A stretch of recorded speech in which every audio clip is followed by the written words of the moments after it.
Puji Tuhan, Shalom. Kita akan mulai ibadah kita pada saat pagi hari ini. Saya undang sidang jemaat Tuhan untuk bangkit berdiri. Kita mau datang kepada Tuhan. Kita mau menyembah Tuhan. Haleluya. Haleluya.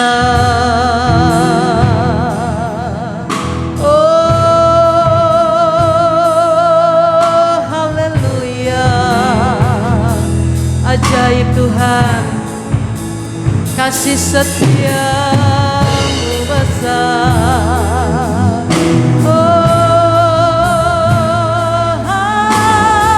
haleluya.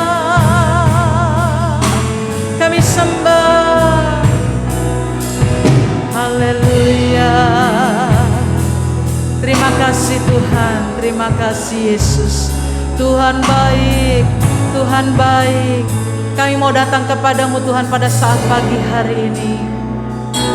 Kau sungguh indah tiada taranya, sungguh menakjubkan, sungguh ajaib untuk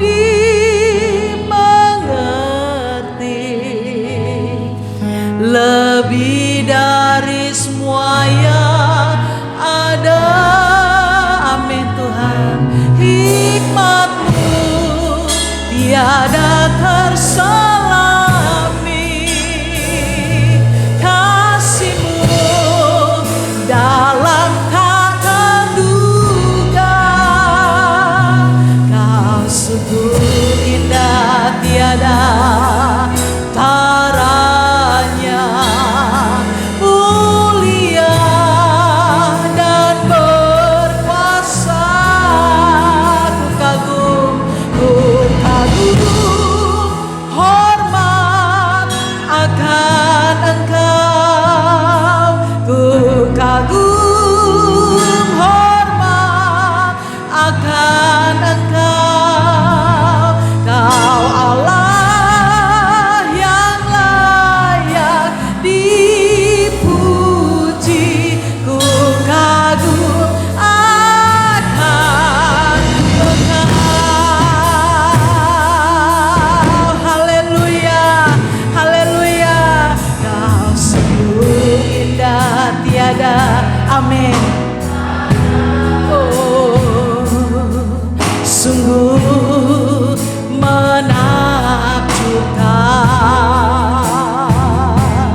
Engkau pagi hari ini, Engkau adalah Allah yang besar dalam hidup kami Tuhan. Kami tinggikan nama-Mu Yesus. Haleluya.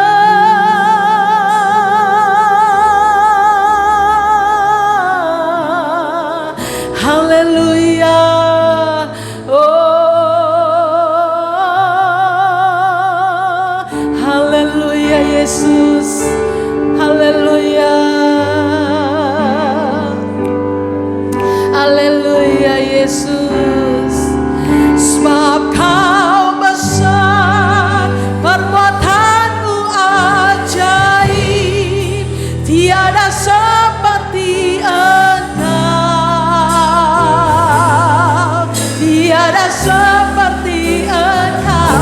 Sebab Kau besar, perbuatan-Mu ajaib, tiada seperti Engkau, tiada seperti Engkau.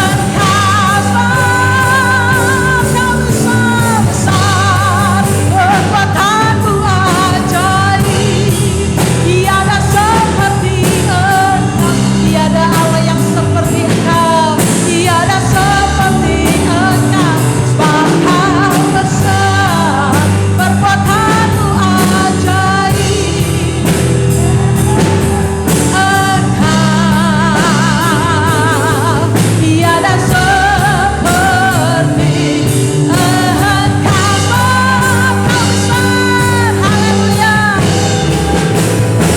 Sebab Kau besar, perbuatan-Mu ajaib, tiada seperti Engkau, tiada seperti Engkau. Sebab Kau besar, amin Tuhan. Kau tiada seperti. Sekali lagi katakan, sebab Kau besar, haleluya, haleluya. Sebab Kau besar, perbuatan-Mu ajaib, amin. Engkau tiada seperti Engkau. Sebab Kau besar, perbuatan-Mu ajaib, tiada seperti Engkau, tiada seperti Engkau, tiada seperti Engkau, tiada yang seperti Engkau, tiada seperti Engkau. Haleluya, haleluya, haleluya. Tiada Allah yang seperti Engkau. Haleluya. Sebab Tuhan itu besar, Tuhan itu ajaib, Tuhan itu luar biasa. Oleh sebab itu pagi hari ini kami datang dengan segala kerinduan kami Tuhan, untuk kami dapat memuji, mempermuliakan nama Tuhan. Oh, jamah hati kami Tuhan, jamah hidup kami Tuhan, sehingga pagi hari ini kami diliputi dengan segala sukacita dan damai sejahtera yang daripada Allah, sehingga Tuhan bertata di atas setiap puji-pujian yang kami naikkan kepada Tuhan. Urapi kami semua, berkati sidang jemaat Tuhan, lawat kami, dan kami percaya lawatan Allah terjadi atas kehidupan kami. Terima kasih Tuhan, kami akan mulai ibadah kami di dalam nama Tuhan Yesus Kristus. Kami berdoa dan kami mengucap syukur kepada Tuhan. Haleluya, amin. Puji Tuhan. Shalom Bapak Ibu Saudara. Puji Tuhan. Bersukacita pagi hari ini tidak dibatasi seberapa kita yang hadir, tapi kita bersukacita oleh karena Tuhan yang begitu ajaib. Amin. Haleluya. Bangkit serukan nama Yesus. Amin.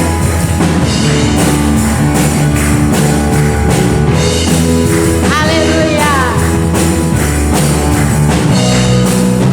Bangkit serukan nama Yesus. Maju, maju, nyatakan kuasanya. Kita bulat, iblis dan menang, kalahkan tipu dayanya.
kasih Tuhan, haleluya. Dan pada saat pagi hari ini, Allah yang begitu dahsyat di tempat kudusnya, Allah yang luar biasa itu, dia turun ke dalam dunia.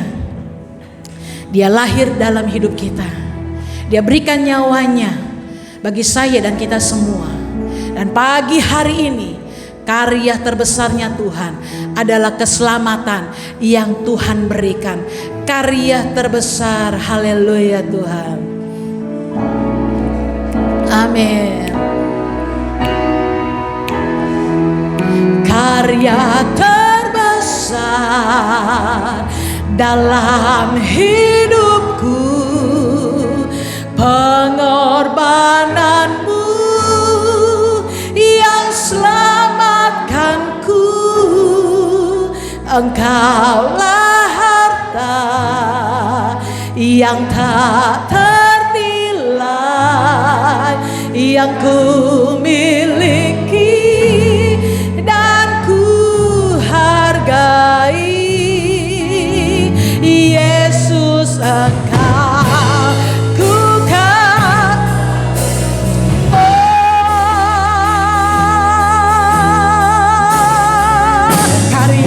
terbesar dalam hidupku, pengorbananmu, amin, yang selamatkanku. Engkaulah harta yang tak ternilai yang ku miliki dan ku hargai. Yesus, Engkau ku kagumi, karya terbesar, karya terbesar dalam hidupku, amin, pengorbananmu yang selamatkanku.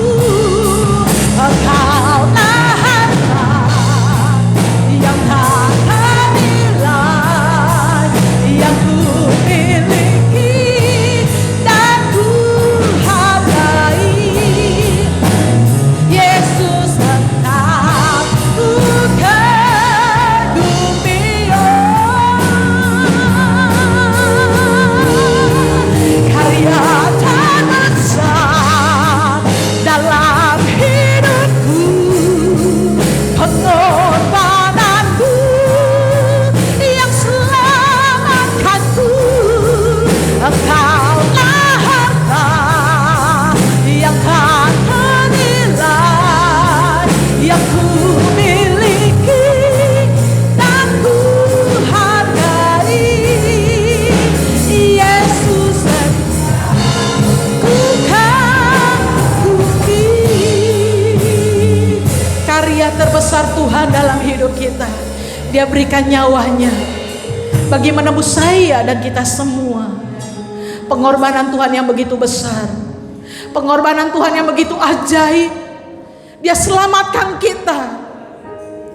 Segala masalah, segala persoalan, segala tantangan kehidupan, bahkan segala sakit penyakit sudah ditanggung di atas nyawanya. Dan pagi hari ini kita akan makan dan tubuh darah Tuhan. Karya terbesar Tuhan yang begitu ajaib, karya terbesar Tuhan yang begitu heran atas hidup kita. Dan biarlah pagi hari ini kita dengan sungguh-sungguh datang kepada Tuhan, karena Tuhan yang begitu dahsyat, Tuhan yang begitu ajaib dalam hidup kita. Haleluya Tuhan. Amin Yesus. Karya terbesar dalam hidupku, pengorbananmu yang selamatkanku. Engkaulah harta yang tak ternilai yang ku miliki dan ku hargai. Yesus, Engkau ku kagumi.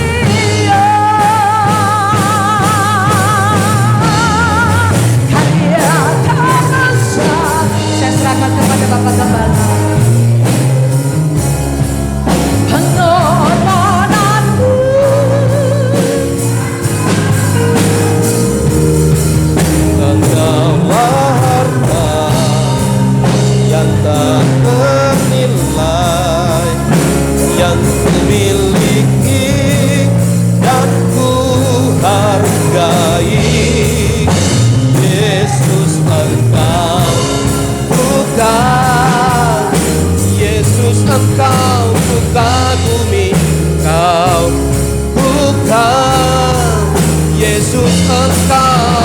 Yesus Engkau ku kagumi.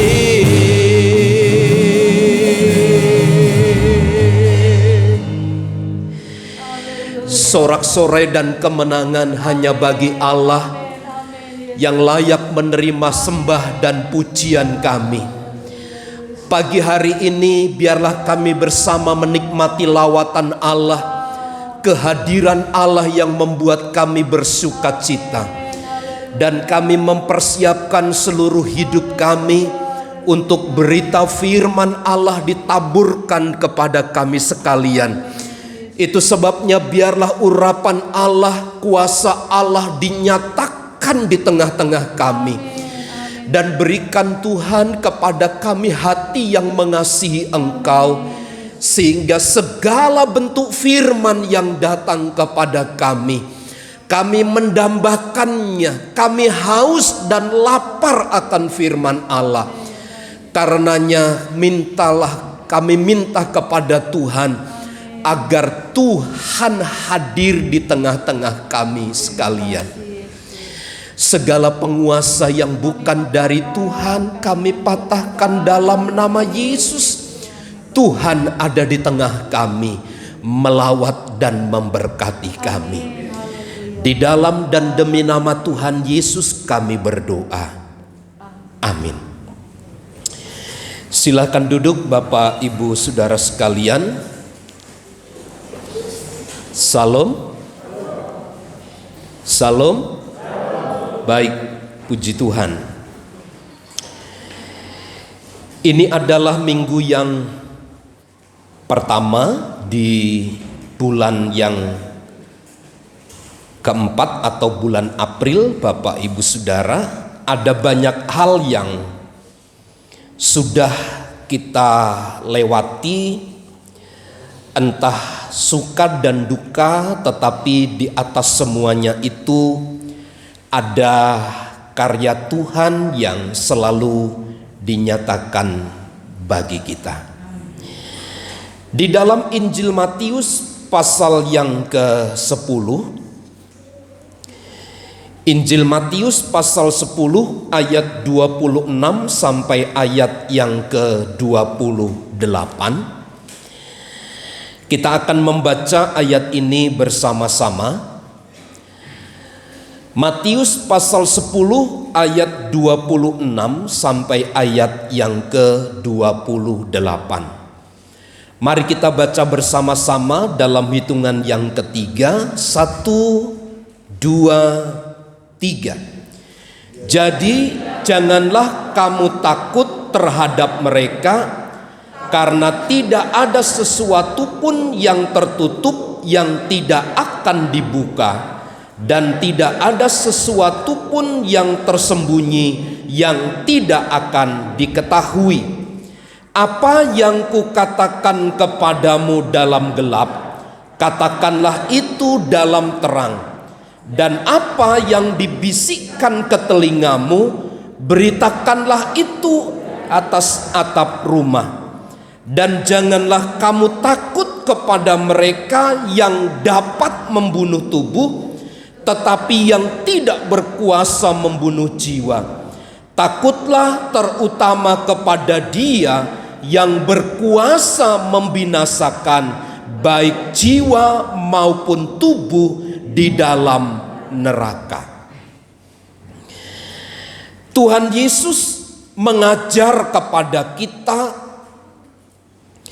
agar kita melaksanakan semua ketetapan-ketetapan yang telah diajarkannya kepada kita.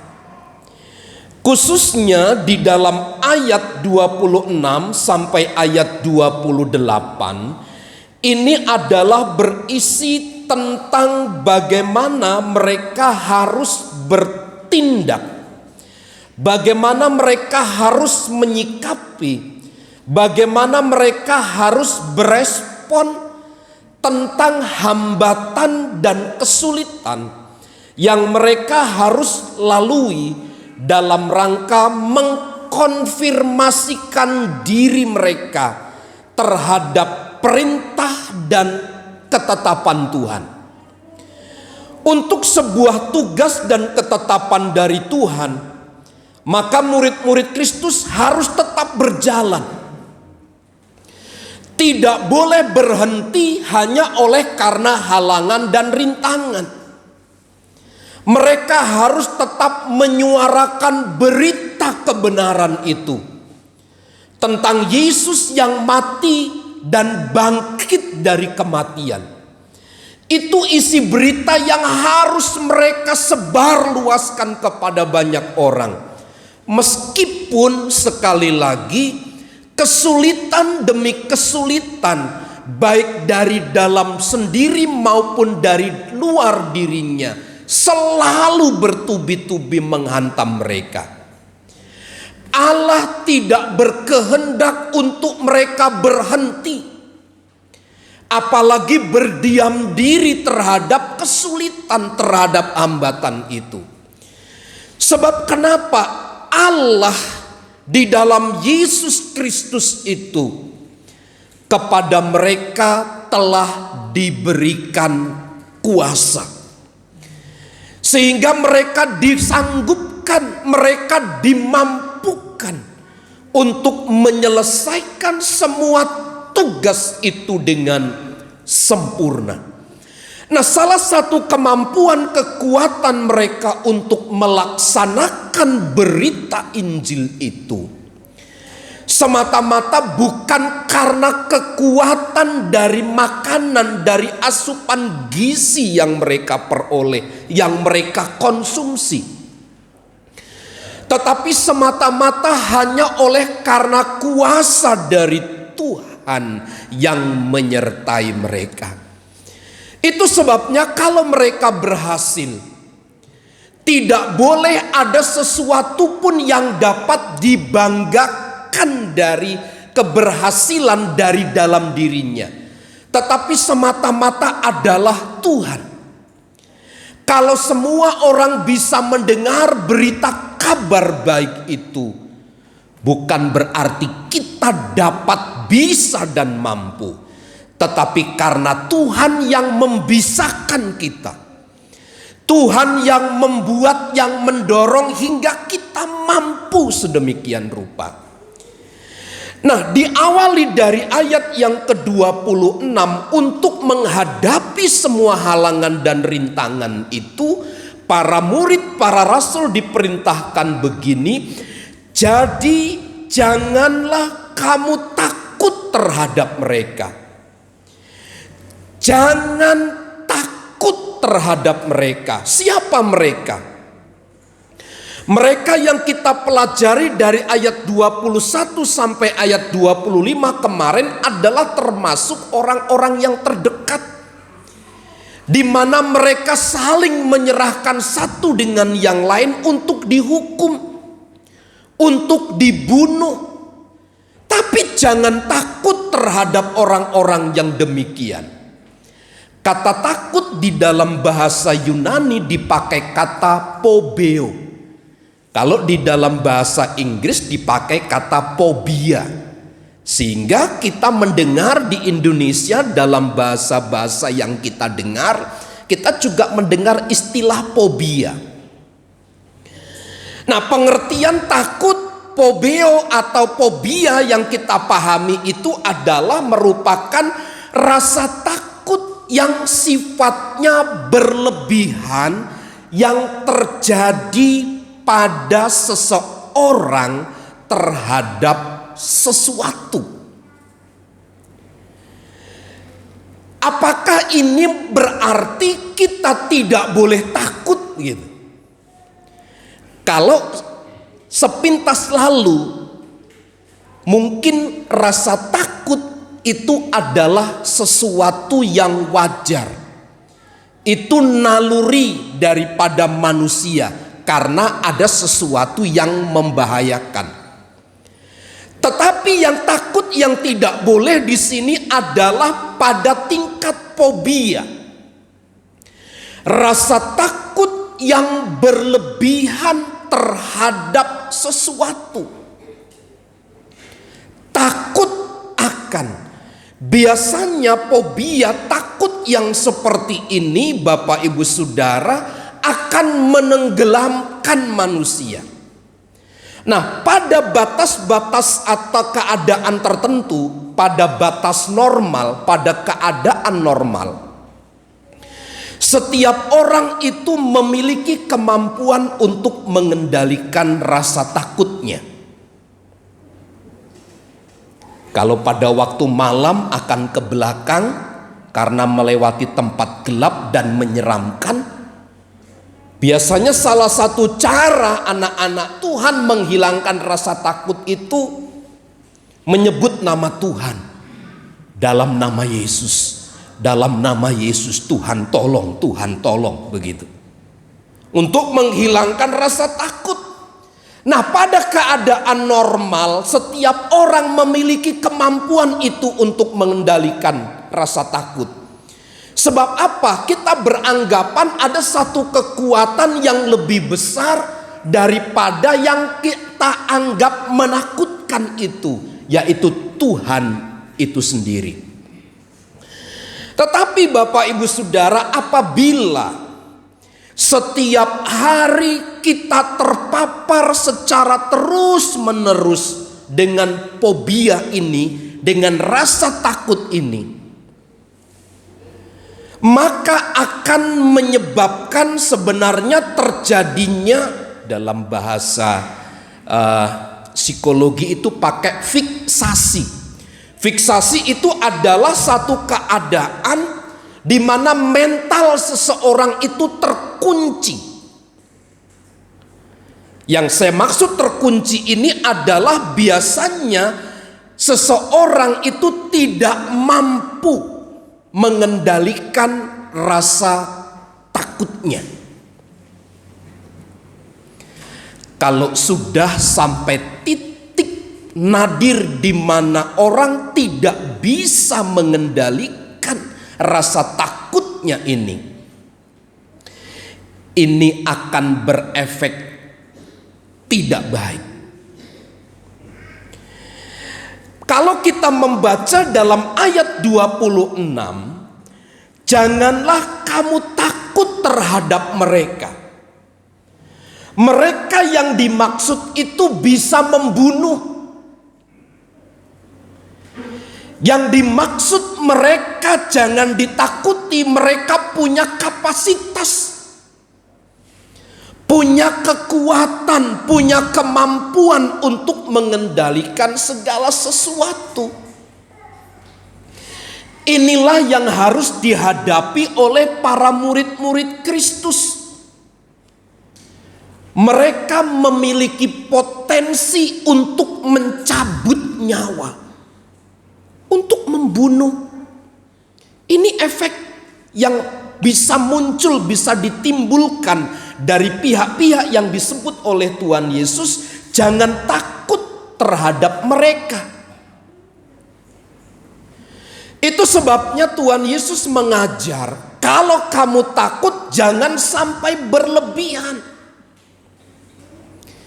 Sebab rasa takut yang berlebihan itu tidak akan pernah membuat kebaikan. Saya selalu saksikan karena ini menjadi pengalaman pribadi keluarga kami. Saya ingat tahun 80 waktu kami transmigrasi dari Lampung Tengah ke Lampung Utara, Menggala ini. Pada waktu itu Lampung Utara itu adalah masih hutan belukar, benar-benar masih hutan yang belum dimasuki oleh manusia. Sehingga pemerintah berusaha membersihkan lahan itu untuk dibuat perumahan. Setelah selesai rumah yang terbuat dari seng atasnya yang panas itu kalau siang, tapi kalau malam dingin bukan main. Setelah warga dipindahkan dari Lampung Tengah ke Lampung Utara, setiap hari yang meninggal bisa 5, bisa 7, bisa 3, bisa 2, terus begitu. Saya ingat bapak saya waktu itu masih jadi rukun kampung gitu, dipercaya untuk menjadi mengepalai daerah transmigrasi wilayah kami. Karena dia pengurus, setiap hari harus melihat, harus mengurus itu semua. Sampai satu titik ketika kematian terus terjadi begitu. Satu kali dicari bapak saya kemana. Gak taunya ada di kolong tempat tidur gitu. Sehingga mengabaikan apa yang terjadi. Pelayanan yang harusnya dikerjakan berhenti. Kenapa? Karena rasa takut yang berlebihan itu. Betul memang Bapak Ibu Saudara, situasi keadaan di hadapan kita menakutkan. Berapa banyak sampai hari ini ada anak-anak Tuhan yang tidak mau datang beribadah kepada Tuhan karena virus corona ini. Banyak bukan saudara-saudara kita, bahkan keluarga kita kena efek daripada virus ini.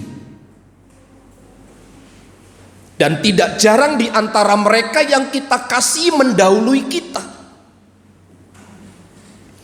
Pertanyaannya, apakah kalau di rumah virus itu hilang?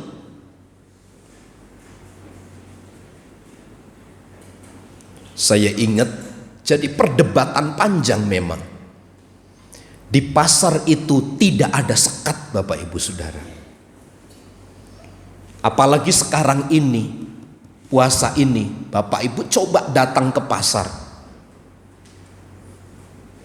Berjubel di pasar manapun. Sudah 2 hari ini kalau Bapak Ibu Saudara keluar. Kemarin di sini macet total ini. Nggak bisa keluar. Saya dengan istri jalan-jalan gitu biasa tiap sore. Di sini mentok kolam renang, macet total. Saya putar ke Kota Bumi, ke City Plaza ya. Mentok total parah itu. Saya balik lagi akhirnya ke Permata lagi. Orang tidak bisa mengendalikan diri gitu. Pertanyaannya, kenapa kita datang beribadah kepada Tuhan juga begitu takut, bahkan antipati sampai hari ini ada beberapa orang.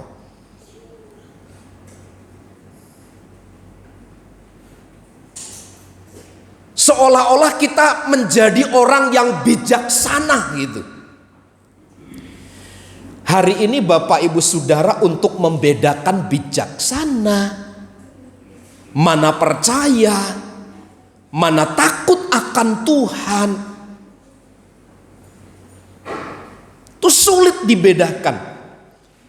Karena seolah-olah kita berkata begini, kalau saya tinggal di rumah saja, saya berhikmat.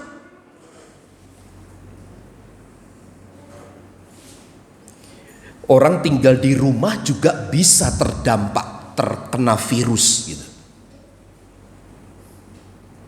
Apalagi di tempat ibadah pun juga tidak kebal gitu.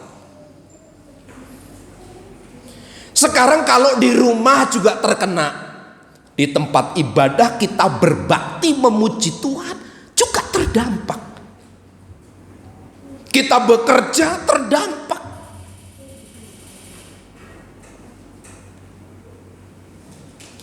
Lalu apakah kita mau putuskan begini, ya udah saya diam aja di rumah? Pertanyaannya, diam di rumah sampai berapa lama? Sebab virus corona ini tidak ada yang pernah berani berkata cukup 3, 4, 5 tahun, tidak. Tetapi akan menjadi habit bersama-sama dengan kita. Akan terus ada bersama-sama kita, seperti seorang mencontohkan seperti orang kena Penyakit yang lain dulu kolera gitu. Kolera juga sekarang masih ada. Nah, bagi kita yang sudah dimasukkan virus dalam tubuh kita, kita kan punya daya tahan. Kita dalam tubuh ini kita punya kekuatan, punya imun yang dapat melawan gitu. Nah, sekali lagi Tuhan Yesus katakan jangan kamu takut terhadap mereka yang bisa membunuh tubuh itu. Itulah sebabnya kenapa Bapak Ibu Saudara tidak boleh takut berlebihan di sini. Karena itu justru membahayakan para murid-murid itu sendiri. Akan merobohkan tatanan keyakinan yang selama ini telah dibangun di dalam hidup mereka. Memang betul mereka itu membahayakan. Mereka itu menakutkan. Sama seperti ketika Tuhan Yesus harus menghadapi cawan murka Allah ketika dia ada di Taman Eden. Bahkan lebih spesifik di dalam Lukas pasal 22 ayat 44. Ketika dia berdoa peluhnya itu seperti titik-titik darah.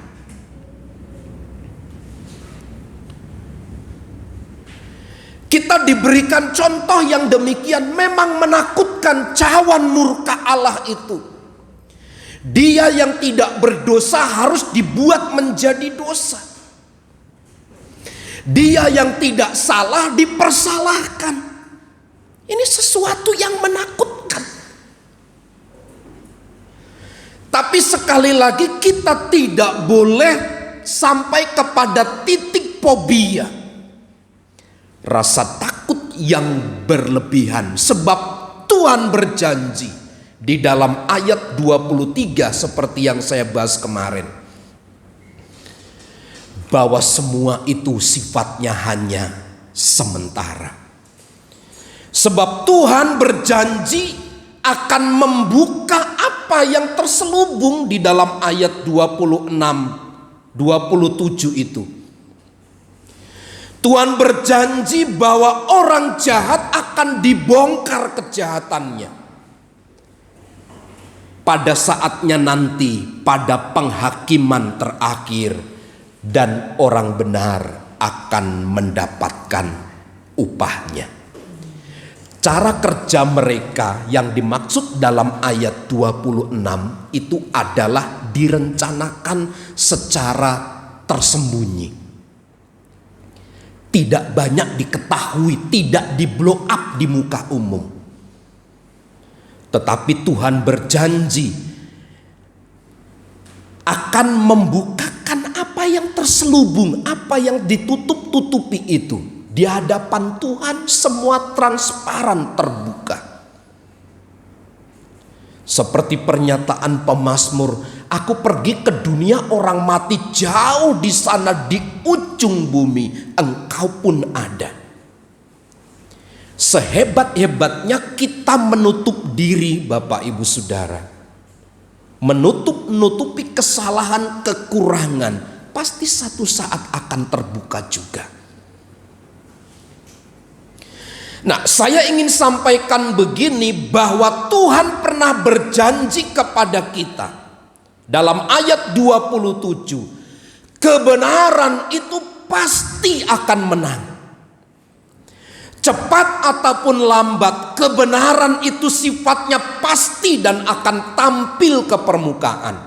Dan orang yang jahat, kejahatannya pasti akan dihukum, pasti ada penghukuman, pasti akan berakhir. Dan orang benar akan mendapatkan bagian dari kebenaran yang dia lakukan dalam hidupnya.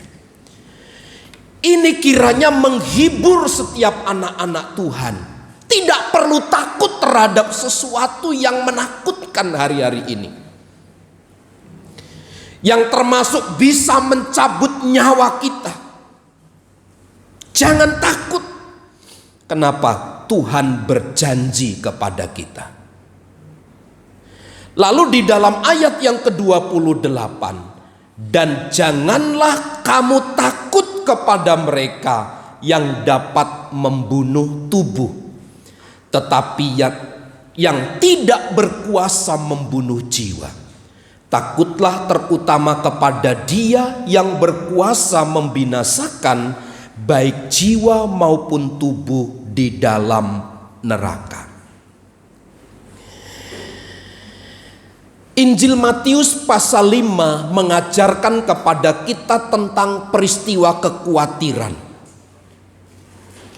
Yang dikhawatirkan oleh banyak orang itu adalah hanya perkara makan, minum, dan pakai. Semuanya itu hanya kebutuhan-kebutuhan tersier, kebutuhan-kebutuhan yang bukan primer. Itu bukan merupakan kebutuhan utama daripada manusia. Yang terpenting dari manusia itu adalah hidupnya itu sendiri. Nah, ketika saya konfirmasi ayat 28, janganlah kamu takut kepada mereka yang dapat membunuh tubuh. Kita lebih takut, Bapak Ibu Saudara, kalau tidak makan. Kita lebih takut kalau masa depan kita tidak terjamin. Kita lebih takut kalau besok kita tidak punya papan sandang dan seterusnya. Kebutuhan-kebutuhan sekunder. Seharusnya kita harus lebih takut kepada Tuhan. Nah, di dalam ayat 28 ini jelas sekali manusia itu, apalagi konfirmasi Matius pasal 5 tentang hal kekhawatiran itu. Manusia itu lebih mementingkan apa yang sifatnya sementara, yang kelihatan itu. Tentang makan, minum, dan pakai. Ada kecenderungan mengutamakan hal-hal seperti itu. Tetapi tidak memperhatikan bagian yang terpenting di dalam hidupnya. Memang betul, aniaya bisa mematikan tubuh. Tetapi aniaya tidak bisa membinasakan jiwa orang yang percaya. Seperti dialog antara Tuhan dengan anak-anak manusia dengan iblis di dalam kitab Ayub pasal pertama, pasal kedua, dan seterusnya. Ada dialog yang diungkapkan di sana. Iblis dipercaya untuk menggoda manusia. Dipercaya Ayub untuk mencobai dia. Dengan anaknya harus mati secara mendadak. Usaha pekerjaannya semuanya habis dalam waktu sehari. Orang terdekat, istri yang harusnya menjadi pendukung, justru menjadi sarana yang paling memahitkan hidupnya. Rekan-rekan sejawatnya harusnya menopang, tetapi justru mencela. Keadaan itulah yang terjadi. Tetapi iblis hanya bisa menyentuh bagian luar tubuhnya, tetapi jiwanya adalah milik Tuhan. Itu sebabnya saya mempercayai hidup dan mati kita ada di dalam tangan Tuhan. Seorang ibu tadi malam telepon ke ibu gembala. Aduh, suami saya waktu mati belum dibaptis, apa diterima Tuhan Yesus? Dia gak sempat pergi ke gereja, tapi sudah percaya Tuhan. Teman-teman saya bilang dia gak diterima Tuhan. Terus suami saya dikremasi, dibakar. Kata teman-teman Kristen saya, Tuhan gak mau nerima.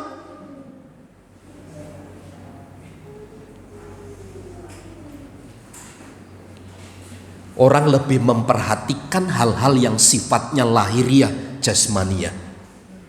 Bukankah saat dia percaya kepada Tuhan, sesungguhnya hidupnya ditanggung oleh Tuhan, dibawa dalam hidup kemuliaan. Apalagi Bapak Ibu Saudara yang setia beribadah kepada Tuhan, meskipun kadang-kadang masih lirik kanan kiri, masih ada salah-salah dan seterusnya, Tuhan tetap mengasihi kita. Dia merindukan kita untuk tetap berpegang kepadanya. Sekali lagi, jangan takut terhadap orang-orang, terhadap oknum yang bisa membunuh tubuh. Membunuh tubuh ini melepaskan antara tubuh dengan roh kita, terpisah, yang disebut kematian secara lahiriah. Tetapi dalam ayat terakhir kita harus lebih takut kepada Dia yang berkuasa membinasakan baik jiwa maupun tubuh di dalam neraka. Itu sebabnya hidup mati kita ada di dalam tangan Tuhan. Pertanyaan seringkali muncul, bagaimana kalau anak Tuhan mati tabrakan? Itu jiwanya, rohnya tuh melayang-layang. Selama 30 hari rohnya itu ada di dunia gentayangan. Dan pasti dia tidak diterima oleh Tuhan. Cara mati seseorang tidak menentukan dia ada di mana dan bagaimana. Orang bisa pakai cara apa saja meninggalnya. Bagaimana dengan hamba-hamba Tuhan yang naik adam air kemudian meledak di udara dan sampai hari ini tidak ketemukan? Bagaimana dengan hamba-hamba Tuhan yang ketika berlutut gerejanya dibakar, dia masih kelihatan berlutut bersama pengerja berdoa di situ? Apakah kita mau katakan jiwanya binasa? Tidak. Bagaimana Stefanus yang dirajam dengan batu, dilempari batu sampai mati itu? Apakah dia ke neraka? Tidak. Jadi cara mati bagaimanapun seseorang tidak pernah berdampak apa-apa. Itu adalah hanya satu sarana, satu alat untuk dia kembali kepada pangkuan Bapa di sorga. Itu sebabnya jiwa itu lebih penting daripada tubuh. Kalau saya katakan jiwa itu lebih penting daripada tubuh, bukan berarti kita menyia-nyiakan tubuh jasmani kita, tidak. Saya suka buat joke, buat lelucon buat anak-anak yang tidak mau mandi, ya. Saya bilang, mandi dong. Nanti, mandi nanti. Lalu bilang, udah gak usah mandilah, nanti kulitmu jadi tipis. Gak usah mandi, gak apa-apa, nanti kulitmu jadi tipis gitu.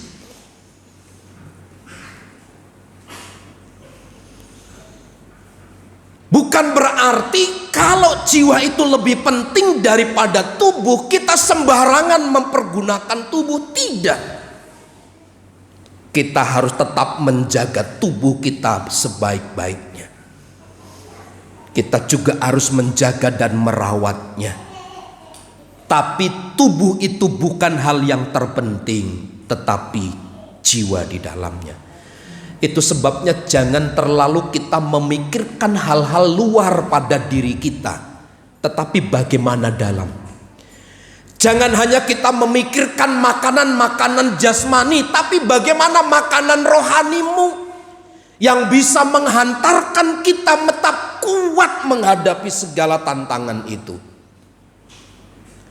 Makanan-makanan jasmania tidak akan membuat kita bertahan menghadapi godaan, tantangan.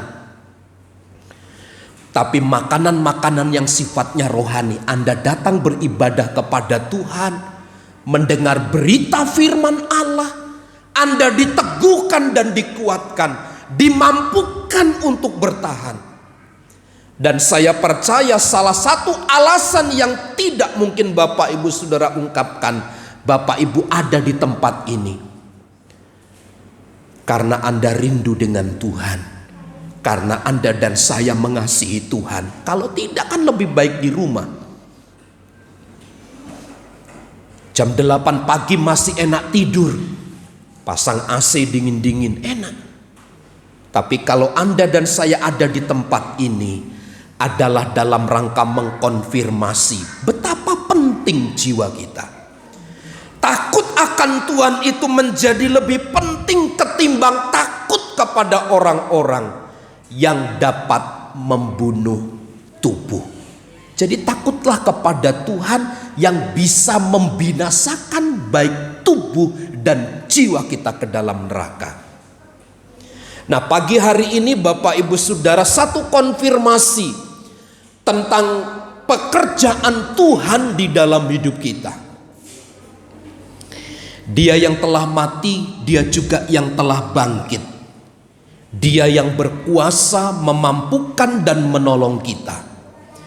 Dia yang meneguhkan kita untuk tetap berdiri di atas kebenaran. Jangan takut terhadap segala hal yang harus terjadi di depan kita, tapi takutlah kepada Tuhan yang dapat membinasakan baik tubuh maupun jiwa kita. Bersama dengan Tuhan kita akan menikmati hidup yang berkelimpahan, ya. Bersama dengan Tuhan kita akan semakin kokoh, bersama dengan Tuhan kita akan semakin teguh. Tuhan Yesus memberkati. Mari kita perhadapkan hidup kita kepada Tuhan pagi hari ini untuk mengkonfirmasi seluruh kebenaran firman Allah. Mari kita mempersiapkan diri untuk masuk di dalam persekutuan yang intim dengan Tuhan, di dalam rangka mengingat, mengenang kembali akan peristiwa kematian dan kebangkitannya dari kematian untuk setiap orang yang percaya kepadanya. Mari kita datang kepada Tuhan dengan kita berkata, salibnya teramat mulia, sebagai tanda bahwa betapa besar perbuatan-perbuatan Allah yang dinyatakan kepada kita yang percaya kepadanya. Haleluya. Salibnya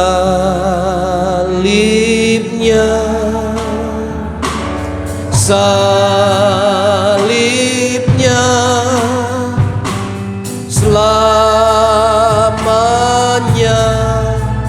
mulia,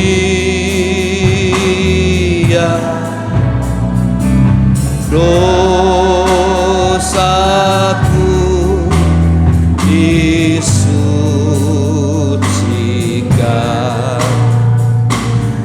oleh darah Yesus.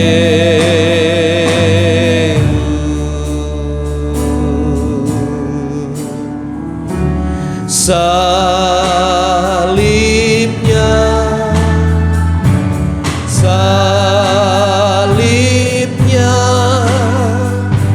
selamanya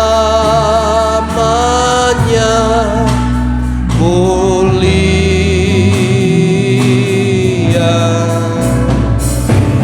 dosaku disucikan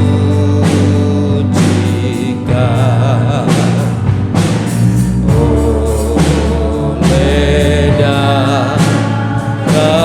Yesus.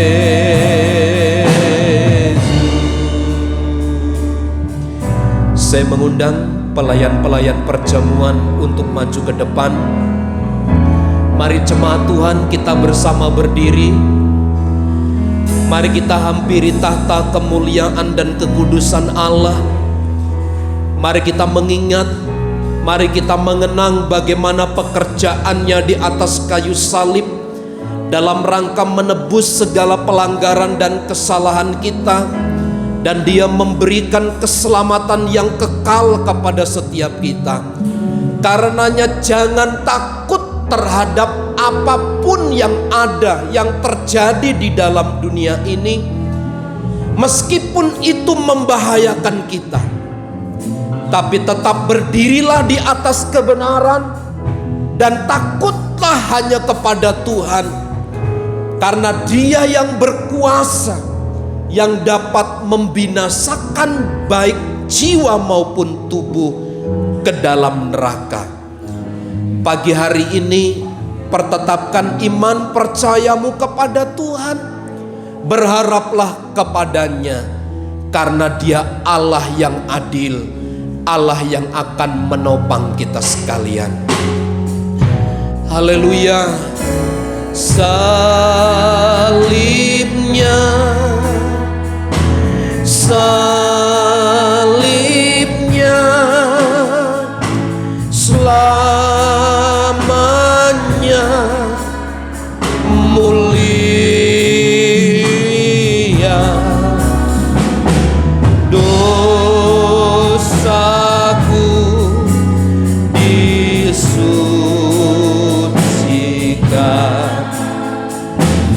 oleh darah Yesus.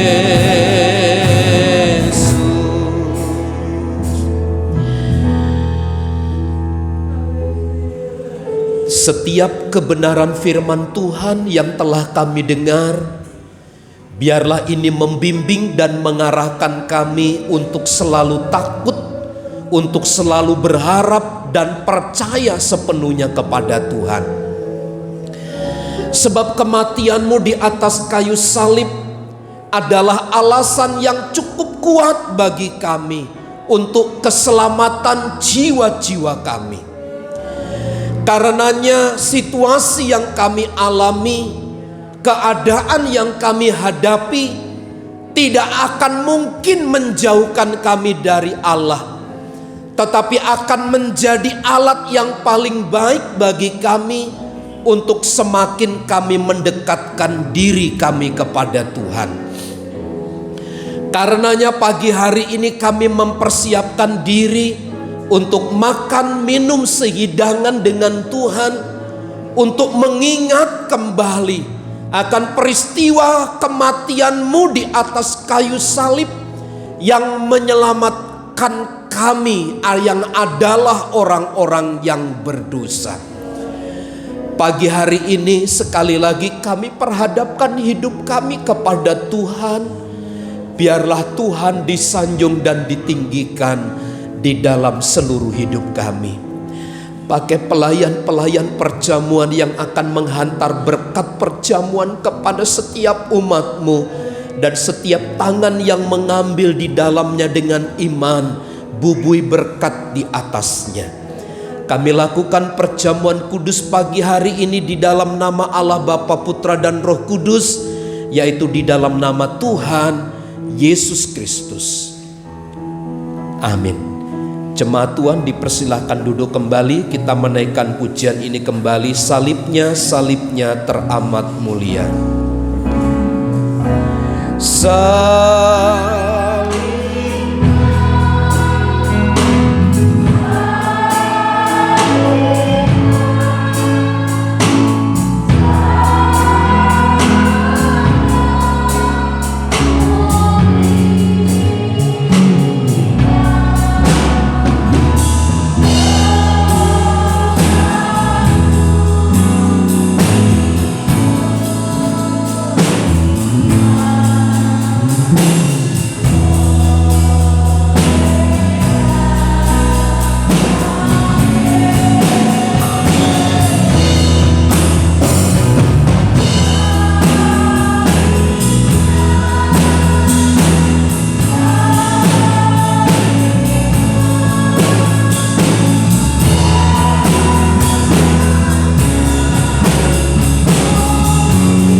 mengundang seluruh sidang jemaat Tuhan, mari bersama kita berdiri.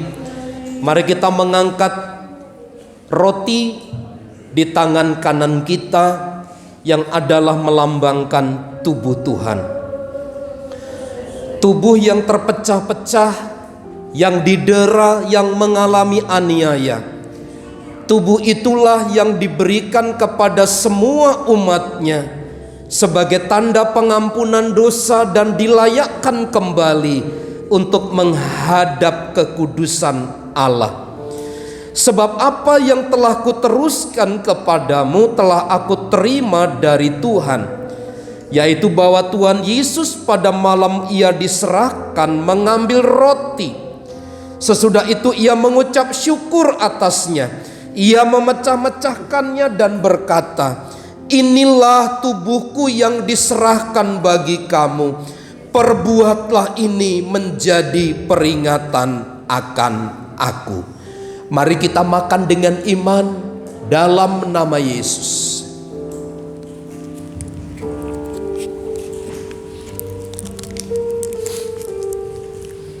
Haleluya. Mari kita mengangkat cawan di tangan kanan kita. Cawan yang berisi air anggur adalah melambangkan darah Tuhan. Darah yang mengalir, darah yang suci, darah yang kudus, yang tidak bercacat celah. Darah itulah yang menguduskan kita sekalian, sehingga kita menjadi umat yang berlayak di hadapannya. Demikian juga ia mengambil cawan sesudah makan lalu berkata, "Cawan ini adalah perjanjian baru yang dimeteraikan oleh darahku. Perbuatlah ini setiap kali kamu meminumnya menjadi peringatan akan aku. Sebab setiap kali kamu makan roti ini dan minum cawan ini, kamu memberitakan kematian Tuhan sampai ia datang." Mari kita minum dengan iman dalam nama Yesus. Haleluya. Terima kasih Tuhan. Terima kasih Bapa buat pengorbananmu bagi kami. Terima kasih buat pengorbananmu Tuhan. Kau layakkan kami.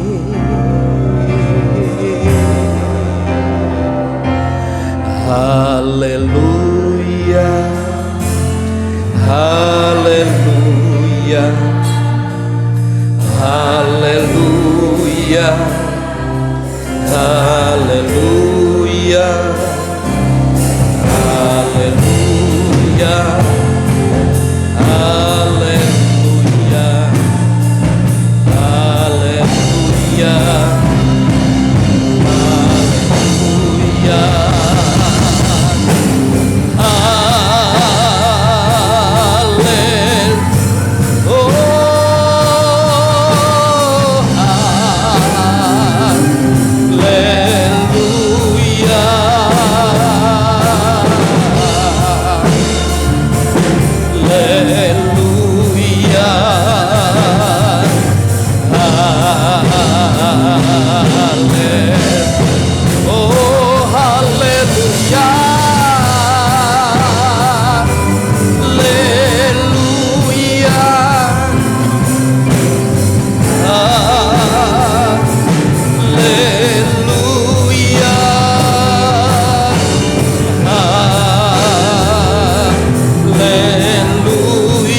Kami bersyukur buat pagi hari ini Tuhan, di mana Engkau memperlayakkan kami untuk makan sehidangan dengan Engkau, untuk mengingat kembali akan pekerjaan-Mu yang dahsyat bagi keselamatan jiwa kami.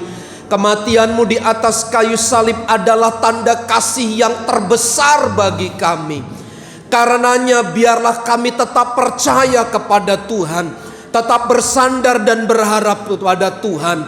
Dan meskipun ada banyak halangan dan rintangan yang kami alami, karena kami berdiri di atas kebenaran firman Allah, kami tidak menjadi takut, tetapi kami tetap percaya kepada Tuhan. Biarlah Tuhan sembuhkan kami sekalian ketika kami sakit pagi hari ini Bapa. Dengan iman kami percaya Tuhan sembuhkan dalam nama Yesus. Yang lemah Tuhan kuatkan dalam nama Yesus. Kami yang sedang menghadapi kesulitan, kami yang sedang mengalami duka cita, Tuhan menghibur kami, Tuhan memberikan damai sejahtera kepada kami. Dipuaskanlah seluruh jiwa kami, untuk kami tetap berpengharapan hanya satu-satunya kepada Tuhan, yang adalah penolong bagi jiwa kami. Kami terima firman, kami terima perjamuan kudus pagi hari ini yang melawat dan memberkati. Dengan sukacita kami terima di dalam nama Tuhan Yesus Kristus. Kita semua yang diberkati bersama katakan amin. Puji Tuhan. Tuhan begitu ajaib dan luar biasa. Kita akan memberikan korban persembahan. Yang bertugas, baik, kita akan bersama-sama berdoa. Kami sungguh bersyukur kepadamu Tuhan pada saat pagi hari ini. Kami mengucap syukur atas segala anugerah-Mu yang Tuhan kerjakan dalam hidup kami. Kami berterima kasih untuk pengorbanan-Mu di atas kayu salib. Tiba waktunya Tuhan, kami akan memberikan korban persembahan. Tuhan memberkati setiap persembahan yang kami berikan kepada Tuhan.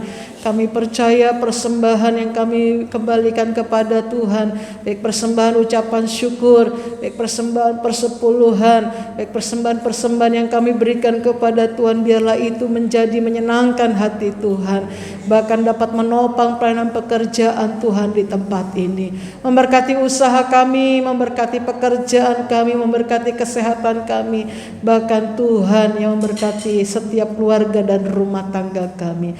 Dan kami akan memberikan setiap korban persembahan kami dengan segala hati yang dipenuhi dengan ucapan syukur, karena Tuhan begitu ajaib dan luar biasa. Di dalam nama Tuhan Yesus kami berdoa dan kami mengucap syukur kepada Tuhan. Haleluya, amin. Persembahan akan dijalankan. Kita akan menaikkan pujian di satu kota tanpa malam.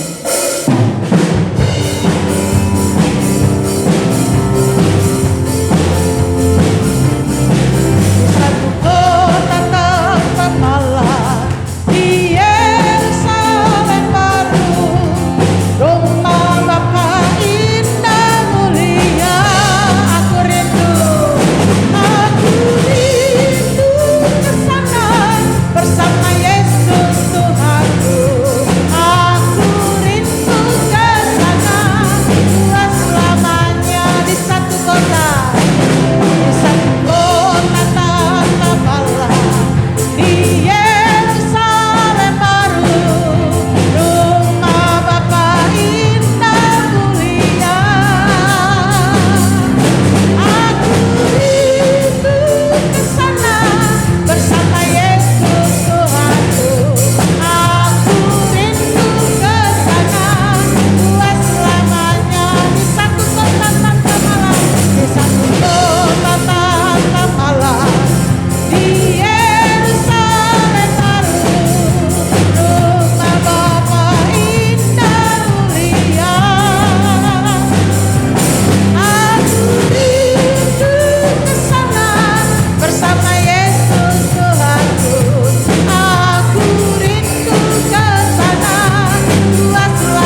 Selamat ulang tahun kepada anak Esther Naibaho, Tuhan memberkati.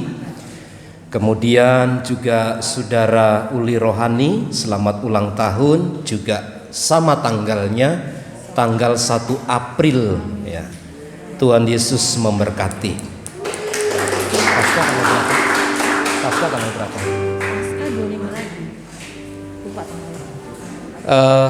Kita akan mengadakan Paskah itu 2 minggu lagi ya, Jumat Agung. Tapi kita akan membagi telur Paskahnya pada hari Minggu. Seperti biasa Bapak Ibu, kita akan mengumpulkan telur Paskah. Sekarang itu kalau di sepanjang jalan itu 1 kilo itu harganya 24.000 ya. Ada yang 24.500, ada yang 24.000 gitu. Nah, kita paling hanya membutuhkan sekitar 15 kilo saja ya. Membutuhkan 15 kilo telur Paskah. Nah, lebih baik saya ini aja ya, kalau bagi Bapak Ibu Saudara yang berkenan ingin mendonasikan telur Paskah atau bentuk uang sekilo 25.000 gitu biar gampang hitungnya. Nanti minta tolong Ibu Lili catat ya Bu ya. Nanti bisa diserahkan kepada Ibu Simanjuntak. Minta tolong Ibu Lili untuk merekap sejenak. Ada jemaat Tuhan yang ingin ya, Pak Martin berapa kilo? Pak Martin 2 kilo, Pak Husin 2 kilo, Mami, Ibu Freddy 2 kilo. Ada lagi? Bapak Desitorus 100.000, Bapak Desitorus 100.000. Ada lagi? Itu Bu Mega? Hah? 50.000, Ibu Mega 50.000. 2 kilo. Bapak Ate Suyono 200.000. Ada lagi? Ibu Chandra 50.000. Ada lagi? Benio berapa? 2 kilo. Saudari Benio 2 kilo. Ada lagi? Ibu Dina 50.000. Ibu Siregar 1 kilo. Yang di atas anak-anak muda itu Silia.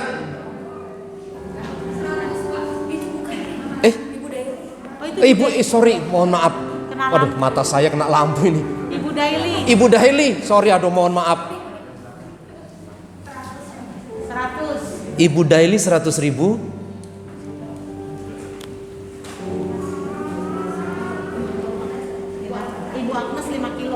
Ibu Agnes 5 kilo. Bapak Wiken 5 kilo.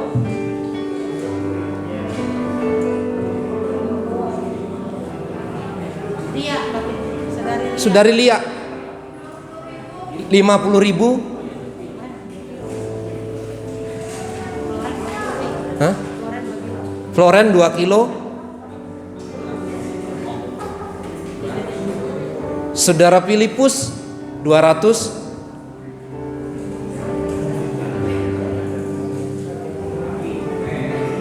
Nah, untuk Bapak Alan Naibaho 100. Nah, untuk sementara berapa Bu?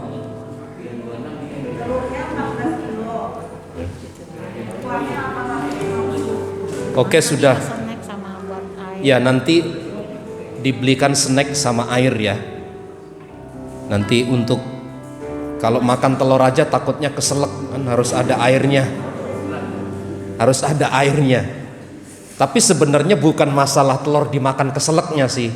Tapi ada ayat Alkitab yang akan Bapak Ibu Saudara terima dan pegang menjadi tuntunan hidup kita ya. Terima kasih Bapak Ibu Saudara untuk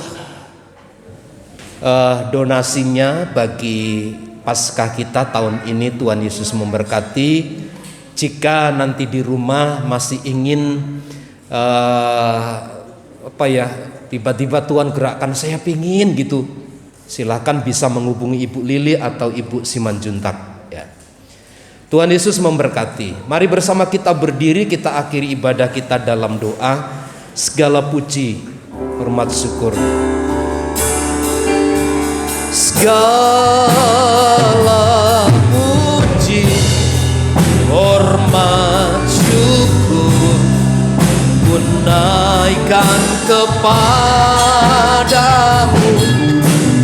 Allah Bapa, Allah Putra, Allah Roh Kudus.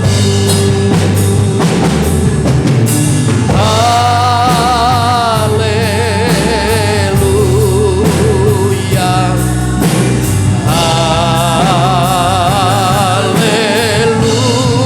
haleluya, haleluya.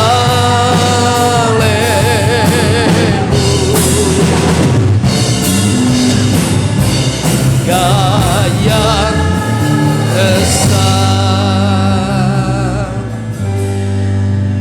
diberkatilah seluruh umat-Mu yang hadir di dalam ruangan ini maupun di dalam rumah mereka masing-masing. Tuhan, tuntun kami di dalam kekuatan dan kuasa. Allah yang menopang kami dengan kekuatan, Allah yang membimbing kami ke dalam tempat-tempat yang terbaik. Karenanya biarlah penyertaan Tuhan selalu ada bersama dengan kami. Diberkati seluruh rumah tangga keluarga kami Tuhan. Segala usaha dan pekerjaan kami, segala apa yang kami kerjakan dengan tangan kami, Tuhan yang memberkati dalam nama Yesus. Sidang jemaat-Mu yang merindukan pekerjaan, sidang jemaat-Mu yang sedang berusaha, Tuhan berkati, Tuhan bela mereka. Biarlah campur tangan Tuhan selalu tetap bersama dengan umat-umat-Mu. Kami berdoa bagi jemaat-Mu yang sakit, Tuhan sembuhkan. Bagi mereka yang memiliki kerinduan namun penuh dengan keterbatasan untuk datang kepada Tuhan, Tuhan memberikan kekuatan dan kemampuan bagi mereka. Berkati persembahan-persembahan umat-Mu yang telah mereka berikan kepada Tuhan, baik dalam menopang pekerjaan Tuhan, rencana Paskah 2 minggu lagi, Tuhan yang memberkati jemaat-Mu. Juga persembahan persepuluhan yang mereka kembalikan yang adalah milik Tuhan. Tuhan memberkati mereka dengan berlimpah. Tidak akan pernah mereka berkekurangan, namun akan berkelebihan dari hari ke hari. Karenanya berkati sidang jemaat-Mu Tuhan.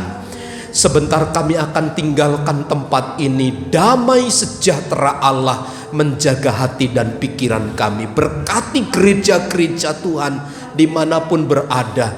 Berkati para pemimpin-pemimpin bangsa kami. Gereja kami Tuhan, atau bangsa kami yang sedang bergejolak hari-hari ini. Tuhan memberikan kemenangan dan sukacita kepada umat-umat-Mu. Untuk tetap kami berharap dan bersandar kepada Tuhan. Ditinggikan, diagungkanlah nama Tuhan di dalam dan di seluruh hidup kami. Di dalam nama Tuhan Yesus kami berdoa. Mari saudaraku, angkat tanganmu dan terimalah berkat Tuhan. Tuhan memberkati dan melindungi engkau. Tuhan menyinari engkau dengan wajahnya dan memberi engkau kasih karunia. Tuhan menghadapkan wajahnya kepadamu dan memberi engkau damai sejahtera. Kiranya kasih karunia Tuhan Yesus Kristus dan kasih Allah serta persekutuan Roh Kudus menyertai kita sekalian saat ini dan sampai selama-lamanya.